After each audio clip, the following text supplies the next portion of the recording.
ಮೊದಲನೇದಾಗಿ ರಾಜ್ಯದ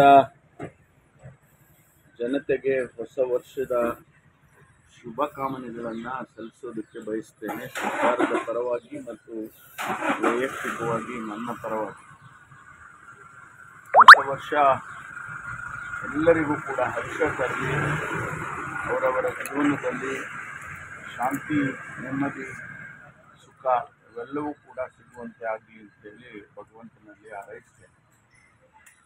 ನಾವು ಗೃಹ ಇಲಾಖೆಯ ವತಿಯಿಂದ ಎಲ್ಲ ರೀತಿಯ ಎಚ್ಚರಿಕೆಯ ಕ್ರಮಗಳನ್ನು ಕೂಡ ನಾವು ತೆಗೆದುಕೊಂಡಿದ್ದೇವೆ.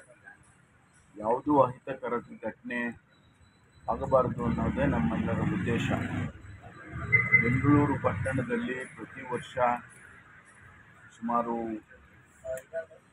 7-8 ಲಕ್ಷ ಜನ ಈ ಹೊಸ ವರ್ಷವನ್ನು ಆಚರಣೆ ಮಾಡೋದಕ್ಕೆ ಯುವಕ ಯುವತಿಯರು ಸೇರ್ತಾರೆ. ಈ ಸಂದರ್ಭದಲ್ಲಿ ಹಿಂದೆಲ್ಲ ನಮಗಿರ್ತಕ್ಕಂಥ ಅನುಭವದ ಆಧಾರದ ಮೇಲೆ ಯಾವುದೇ ರೀತಿಯ ಘಟನೆ ಆಗಬಾರ್ದು ಅಂತೇಳಿ ಇಡೀ ಸಿಟಿಯಲ್ಲಿ ನಾವು ಪೊಲೀಸ್ನವರನ್ನು ಡಿಪ್ಲಾಯ್ ಮಾಡಿದ್ದೇವೆ. ಎಲ್ಲೆಲ್ಲಿ ಸೆನ್ಸಿಟಿವ್ ಜಾಗಗಳಿದೆ, ಅದು ಬ್ರಿಗೇಡ್ ರೋಡ್ ಇರ್ಬೋದು, ಕಮರ್ಷಿಯಲ್ ಸ್ಟ್ರೀಟ್ ಇರ್ಬೋದು, ಅಥವಾ MG ರೋಡ್ ಇರ್ಬೋದು, ಕೋರಮಂಗಲ ಇರ್ಬೋದು, ಇಂದಿರಾನಗರ ಇರ್ಬೋದು, ಜಯನಗರ ಇರ್ಬೋದು, ಎಲ್ಲೆಲ್ಲಿ ಹೆಚ್ಚು ಜನ ಸೇರ್ತಾರೆ ಅಲ್ಲೆಲ್ಲೂ ಕೂಡ ಪೊಲೀಸ್ನವರನ್ನು ಡಿಪ್ಲಾಯ್ ಮಾಡಿದ್ದೇವೆ. ಹಿರಿಯ ಅಧಿಕಾರಿಗಳು ಕೂಡ ಅದರಲ್ಲಿ ಭಾಗವಹಿಸಿ ಅವರು ಕ್ರಮವನ್ನು ತೆಗೆದುಕೊಳ್ತಾರೆ. ಈಗಾಗಲೇ ಪಟ್ಟಣದಲ್ಲಿ ಸುಮಾರು 7,500 CCTV ಕ್ಯಾಮ್ರಾಗಳನ್ನು ಹಾಕಿದ್ದೇವೆ.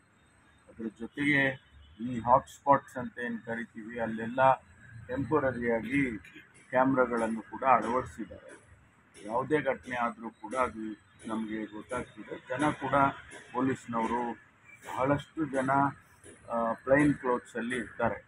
ಅವರು ಯೂನಿಫಾರ್ಮ್ನಲ್ಲಿ ಭಾಳ ಜನ ಇರೋದಿಲ್ಲ, ಭಾಳ ಜನ ಪ್ಲೈನ್ ಕ್ಲೋತ್ಸಲ್ಲಿ ಕೂಡ ಇರ್ತಾರೆ. ಏನಾದರೂ ಘಟನೆ ಆದರೆ ಅದನ್ನು ಇಮಿಡಿಯೇಟಾಗಿ ಕ್ರಮ ತಗೊಳ್ಳೋದಕ್ಕೆ ಅವರೆಲ್ಲರೂ ಕೂಡ ಸಿದ್ಧರಿದ್ದಾರೆ. ಸರ್, CT ರವಿ ಅವರು ನಿನ್ನೆ ರಾಜ್ಯಪಾಲರನ್ನು ಭೇಟಿಯಾಗಿ ಏನಾದರೂ ಪ್ರೂಫ್ ಇದ್ದರೆ ನೇರವಾಗಿ ಪ್ರಿಯಾಂಕ್ ಖರ್ಗೆ ಅವರು ಇದರಲ್ಲಿ ಭಾಗಿಯಾಗಿದ್ದಾರೆ ಅನ್ನೋದೇನಾದರೂ ಪ್ರೂಫ್ ಇದ್ದರೆ ನಮಗೂ ಅರ್ಥ ಆಗುತ್ತೆ. ಆದರೆ ಯಾವುದೇ ರೀತಿಯ ಪುರಾವೆಗಳಿಲ್ಲದೆ ಸುಮ್ಮನೆ ಒಬ್ಬ ವ್ಯಕ್ತಿ ಮೇಲೆ ಆಪಾದನೆ ಮಾಡೋದು, ದೂಷಣೆ ಮಾಡೋದು ಅದು ಅಷ್ಟೊಂದು ಸಮಂಜಸ ಕಾಣೋದಿಲ್ಲ. ಭಾರತೀಯ ಜನತಾ ಪಾರ್ಟಿ ಒಂದು ನ್ಯಾಷನಲ್ ಪಾರ್ಟಿ. ಅವರು ಕೂಡ ಈ ರೀತಿ ಈ ಮಟ್ಟಕ್ಕೆ ಇಳಿಬಾರ್ದು. ಯಾಕೆಂದರೆ ಅವರು ಸರ್ಕಾರನ ನಡೆಸಿದ್ದಾರೆ. ಈಗ ಕೇಂದ್ರದಲ್ಲಿ ಅವ್ರ ಸರ್ಕಾರನೇ ಇದೆ. ಸರ್ಕಾರಗಳನ್ನು ನಡೆಸುವಂಥ ಸಂದರ್ಭದಲ್ಲಿ ಜವಾಬ್ದಾರಿಯಿಂದ ನಾವೆಲ್ಲರೂ ಕೂಡ ಕೆಲಸ ಮಾಡ್ತೇವೆ. ಪ್ರಿಯಾಂಕ ಖರ್ಗೆನೂ ಕೂಡ ಜವಾಬ್ದಾರಿಯಿಂದ ಕೆಲಸಗಳನ್ನು ಮಾಡ್ತಿದ್ದಾರೆ. ಅವರ ಅನವಶ್ಯಕವಾಗಿ ಅವರ ಮೇಲೆ ಆಪಾದನೆ ಮಾಡಿದ್ರೆ ಏನಾದರೂ ಒಂದು ಸಪೋರ್ಟಿವ್ ಇದ್ದರೆ ಅದನ್ನು ಒಪ್ಕೊಳ್ಳೋದು. ಬಂಧನ ಮಾಡಿದ್ದಾರೆ ಹೆಸರು ಬಂದರೂ ಕೂಡ ಪೊಲೀಸ್ನವರು ಈಗಾಗಲೇ ಅದನ್ನು ಕೂಡ ನಾವು COD ಕೊಟ್ಟಿದ್ದೇವೆ.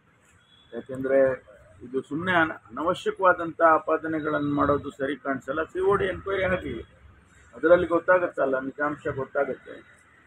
ಅಲ್ಲ ಸರ್, ಅವರಿಬ್ಬರು ಮಧ್ಯೆ ಹಣದ ವ್ಯವಹಾರ ನಡೆದಿದೆ ಸರ್, 60 ಲಕ್ಷ ರೂಪಾಯಿ. ಇನ್ನೂ ಹೇಳಕ್ಕೆ ಹೋಗೋದಿಲ್ಲ. ಯಾಕೆಂದರೆ ಈಗ ಅದರ ಪರಾಪರ ವಿಚಾರಗಳು ಬರಬೇಕಲ್ಲ. ಅದು ಗೊತ್ತಾದ ಮೇಲೆ ಅದನ್ನು ಹೇಳೋಣ. ಹಣದ ವಿಚಾರ ಇತ್ತ, ಅವರು ಬೇರೆ ಬೇರೆ ಏನೇನೋ ಹೇಳ್ತಿದ್ದಾರೆ, ಅವರು ಕೇಳ್ತೇವೆ ನಾವು ಕೂಡ. ಅದೆಲ್ಲ ನಾವು ಎನ್ಕ್ವೈರಿನಲ್ಲಿ ಬರೋವರೆಗೂ ನಾವೇನು ಹೇಳೋಣ.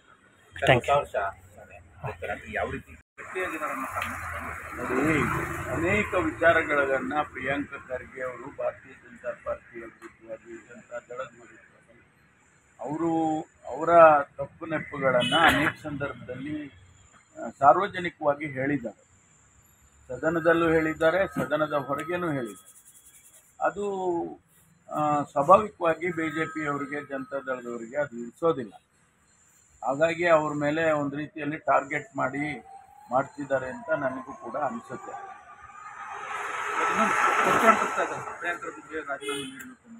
ಹಿಂದೆ ನೀವು PCM ಮಾಡಿದ್ರಲ್ಲ, ಆ ಮಾದರಿ ಅವ್ರು ಕೆಲಸ ಮಾಡ್ತಾರೆ, ನಾವು ನಮ್ಮ ಕೆಲಸ ಮಾಡ್ತೀವಿ.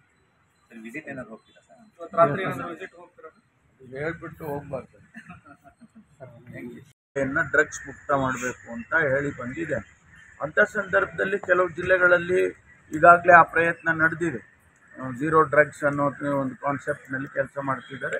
We will definitely put all over it. ಇವತ್ತು ಹೊಸ ವರ್ಷ ನಿಟ್ಟಿನಲ್ಲಿ ಜಾಸ್ತಿ ಏನಾದರೂ ಸಪ್ಲೈ ಸುಳಿವು ಸಿಕ್ಕಿದೆಯಾ ಸರ್? ಅಲ್ಲ, ಆ ರೀತಿ ನಮಗೆ ಮಾಹಿತಿ ಇತ್ತು ಅಂತ ಹೇಳೇನೆ ಕಳೆದ ಒಂದೂವರೆ ತಿಂಗಳಿಂದ ನಾವು ಡ್ರೈವ್ ಮಾಡಿ ಇದನ್ನು ಮನಸ್ಸಲ್ಲಿ ಇಟ್ಕೊಂಡು ಒಂದು ಹೊಸ ವರ್ಷಕ್ಕೆ, ಕ್ರಿಸ್ಮಸ್ಸಿಗೆ ಈ ಸಂದರ್ಭದಲ್ಲಿ ಬರುತ್ತೆ ಹೆಚ್ಚೆಚ್ಚು ಪಾರ್ಟಿಗಳು, ಅದು ಇದು ಯುವಕರೆಲ್ಲ ಮಾಡುವಂಥ ಸಂದರ್ಭ.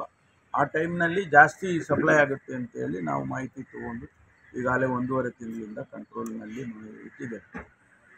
Thank you.